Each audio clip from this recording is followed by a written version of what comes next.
Et si ce message était le dernier avertissement que Dieu t'envoie? Beaucoup de chrétiens vivent comme si tout allait bien, comme si le temps était infini. Mais la vérité est que Dieu a parlé, et ce qu'il a révélé est plus sérieux que ce que tu imagines. Ce message n'est pas pour tout le monde. Il est pour ceux qui sentent que quelque chose ne va plus dans leur vie spirituelle. Si tu regardes cette vidéo, ce n'est pas un hasard. Reste jusqu'à la fin, car ce que tu vas entendre peut tout changer. Nous vivons dans une époque où tout semble normal, mais spirituellement, beaucoup sont en train de s'endormir. Le monde avance, les distractions augmentent, et la voix de Dieu devient de plus en plus faible dans le cœur des hommes. Beaucoup de chrétiens prient moins, cherchent moins Dieu et confondent confort avec bénédiction. Pourtant, Dieu avertit toujours avant qu'il ne soit trop tard. Il l'a fait avec Noé, avec Sodome, avec Israël. Et aujourd'hui encore, il parle. Le problème, ce n'est pas que Dieu se taise, c'est que beaucoup n'écoutent qu'au plus. L'avertissement de Dieu est clair, beaucoup se disent chrétiens, mais vivent loin de sa volonté. Ils ont son nom sur leurs lèvres, mais pas dans leur cœur. Ils prient quand ils ont besoin, mais l'oublient quand tout va bien. Dieu ne cherche pas une religion, il cherche une relation vraie. Il avertit ceux qui jouent avec le péché, ceux qui se compromettent, ceux qui savent ce qui est juste, mais choisissent quand même le mal. Dieu dit « Reviens à moi tant qu'il est encore temps », car un jour, ce ne sera plus un avertissement.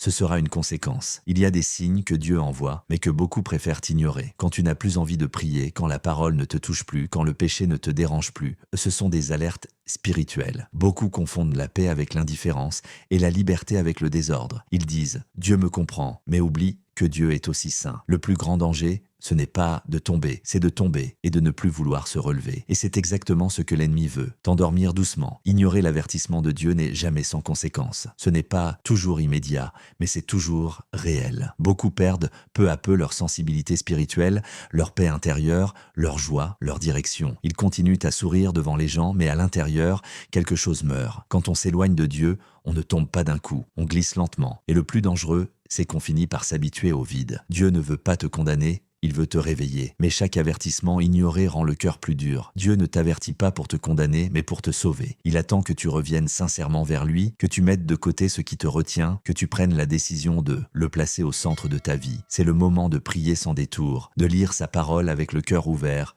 et de marcher selon ses instructions. Chaque petit pas vers Dieu compte, chaque changement de cœur est un pas vers la vie éternelle. Ne tarde pas, l'appel est pour aujourd'hui, pas demain. Écoute-le maintenant avant qu'il ne soit trop tard. Ne perds pas courage. Dieu avertit parce qu'il t'aime profondément. Rien n'est jamais trop tard pour revenir vers lui. Même si tu as échoué, même si tu t'es éloigné, sa miséricorde est plus grande que tes fautes. Chaque repentance sincère ouvre la porte à la restauration, à la paix et à la joie. Dieu ne rejette jamais celui qui revient avec un cœur humble. Aujourd'hui peut être le début d'une nouvelle vie avec lui. Dieu t'a parlé aujourd'hui à travers cette vidéo. Ne laisse pas ce message passer sans agir. Prends une décision claire. Tourne-toi vers lui, prie et change ce qui doit l'être. Partage ce message avec quelqu'un qui en a besoin. Commente Amen si ton cœur est touché et n'attends pas demain pour revenir à Dieu. Chaque instant compte. Aujourd'hui, choisis la vie avec lui.